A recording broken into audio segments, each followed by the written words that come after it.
Alors, dans l'actualité de ce jeudi 4 septembre, d'abord, c'est qu'en conférence de presse hier à Saint-François-de-la-Rivière-du-Sud, on montrait un nouveau CPE avec plus de place. On sait que c'est de plus en plus criant, les besoins sont de plus en plus exigeants, les gens ont besoin de place.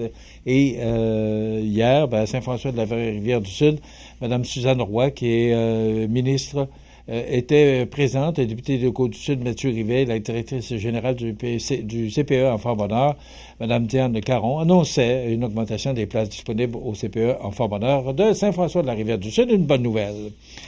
Monseigneur Pierre Goudreau, évêque du diocèse de Sainte-Anne-de-la-Pocatière, annonçait le 31 août dernier la célébration officielle de la nouvelle paroisse Notre-Dame des Érables de l'Île-Sud, qui englobe Saint-Pamphile, Saint-Adalbert, Saint-Omer, Saint-Marcel, Sainte-Félicité, Sainte-Perpétue et Saint-Clément de Tourville.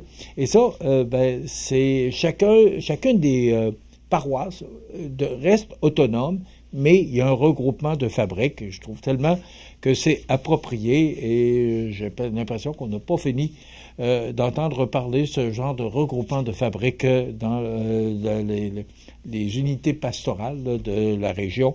On va inviter le curé Daniel Ouellette à venir nous en parler. Puis on pourrait peut-être, ça fait longtemps qu'on l'a pas reçu, l'évêque du diocèse, là, pour venir nous parler de ce qui se passe dans la région. La nouvelle programmation débute lundi, c'est sans tambour ni trompette. Là, on poursuit l'émission qu'on vous présente depuis presque 15 ans, tous les matins. Mais on revient à la formule 75 minutes qui va nous donner un petit peu plus de temps pour recevoir nos invités et aussi parler des grands titres de l'actualité. Donc, ça commence lundi, le 8 septembre. On va terminer à 9h15 au lieu de terminer à 9h, ce qui nous donnera plus de temps de choisir avec nos invités. C'était la petite formule estivale. À l'approche de la prochaine campagne électorale municipale au Québec, un nouvel ouvrage attire déjà l'attention du monde municipal et du grand public, intitulé « Courage, l'engagement politique municipal à l'ère des transitions ». Ce recueil est sorti en librairie hier sous la bannière des éditions d'Esprit Libre. Ce livre rassemble des témoignages d'élus qui n'hésitent pas à lever le voile sur les coulisses de leur parcours politique, mais aussi ce qu'on parle. On parle beaucoup de changement climatique, les décisions que nos élus municipaux ont à prendre en raison de ces changements climatiques. Gabrielle Brisebois, qui est conseillère à la ville de Montmagny, qui a écrit dans ce livre, parce qu'ils sont quand même plusieurs, c'est, je pense, une quinzaine, partout au Québec. Gabrielle Brisebois a écrit dans ce livre et il viendra nous parler. Il y a un lancement, il y a un 5 à 7 le 18 septembre. Alors, je lui ai proposé qu'elle vienne nous en parler la journée de la présentation de son 5 à 7 qui aura lieu à la librairie des Grands-Têtes. Donc, voilà, elle sera notre invitée et elle a accepté notre invitation.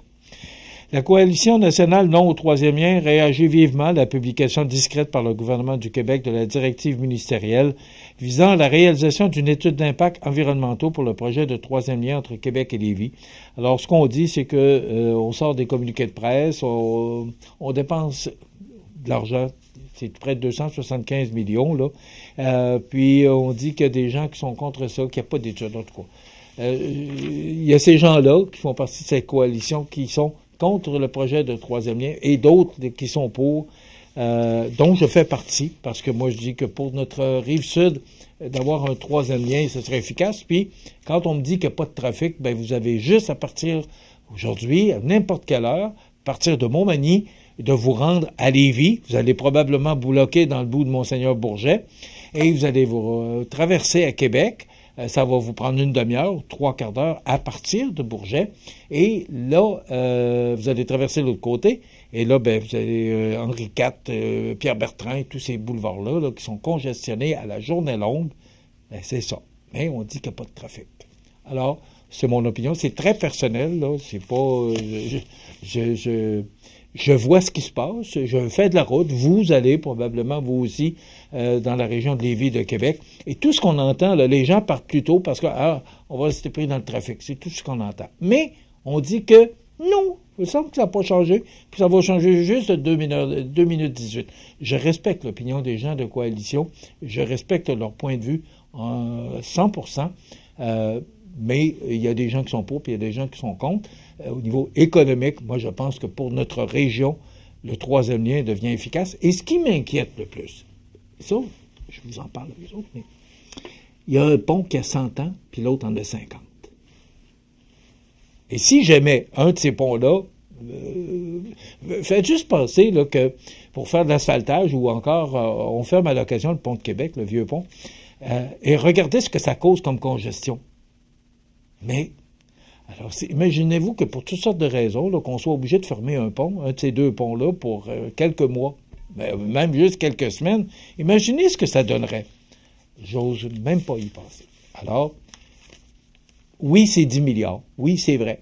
Le pont Champlain a coûté 9 milliards. Et pourtant, on n'a pas fait un plat avec ça. On l'a fait. Le pont de l'île d'Orléans coûte 2,8 milliards. On ne fait pas un plat avec ça. On construit le pont. Et pourtant, ça aurait coûté beaucoup moins cher si on était parti du projet original, qu'on parle depuis près de 40 ans, de partir de Beaumont, aller à l'île d'Orléans, de l'île d'Orléans vers la côte de Beaupré. Ça aurait coûté beaucoup moins cher si on l'avait fait dans le temps. Mais moi, je pense qu'un troisième lien est nécessaire. Oui, 10 milliards, c'est de l'argent, mais pensons, pourquoi? Et je dis toujours, je vais terminer là-dessus, on n'a qu'à mettre un péage, que les gens qui l'utilisent payent.